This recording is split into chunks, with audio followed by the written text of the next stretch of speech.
डॉक्टरों के द्वारा किए जाने वाली सर्जरी हमेशा से ही एक जटिल प्रक्रिया रही है। कई ऑपरेशन ऐसे भी किए जाते हैं जिनमें कि सफलता की संभावना बहुत ही कम होती है। लेकिन क्या आप जानते हैं कि एक ऐसा भी ऑपरेशन हुआ है जिसे इतिहास में अभी तक भी याद किया जाता है। 29 अप्रैल 1961 की सुबह रोगोजोव, जो एक रूसी डॉक्टर थे, उनको सामान्य कमजोरी, उल्टी और मध्यम बुखार का अनुभव हुआ। बाद में उनके पेट के निचले दाहिने हिस्से में दर्द महसूस हुआ। उन्होंने कुछ सामान्य दवाइयाँ लीं, लेकिन उन्हें बिल्कुल भी आराम नहीं हुआ। 30 अप्रैल तक उनको पेरिटोनिटिस के लक्षण स्पष्ट हो गए और शाम तक उनकी हालत काफ़ी खराब हो गई। निकटतम सोवियत अनुसंधान स्टेशन भी लगभग 1000 मील से ज़्यादा दूरी पर था। बर्फीले तूफान की वजह से हवाई सेवा भी ठप पड़ी हुई थी। रोगोजोव के पास अपना ऑपरेशन कराने के अलावा कोई विकल्प नहीं था। ऑपरेशन 1 मई को स्थानीय समयानुसार 2 बजे एक ड्राइवर और मौसम विज्ञानी की मदद से शुरू हुआ।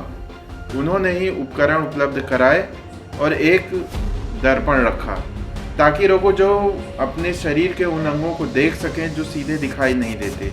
रोगोजोव ने पेट की दीवार में 10 से 12 सेंटीमीटर का चीरा लगाया, लेकिन पेरिटोनियम खोलते समय उन्होंने गलती से बड़ी आंत के एक हिस्से को ही काट दिया। बाद में उसमें टांके लगाने पड़े। फिर उन्होंने अपेंडिक्स को शीशे में देखा। उनकी रिपोर्ट के अनुसार अपेंडिक्स के आधार पर एक गहरा दाग मिला। उन्होंने अनुमान लगाया कि शायद ये एक दिन के भीतर फट गया होगा।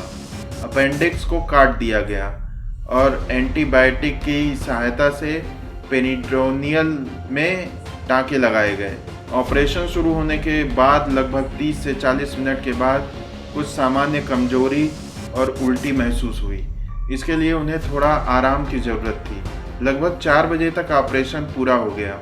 ऑपरेशन के बाद पेरिटोनिटिस के लक्षणों और रोगोजोव की सामान्य स्थिति में धीरे धीरे सुधार हुआ।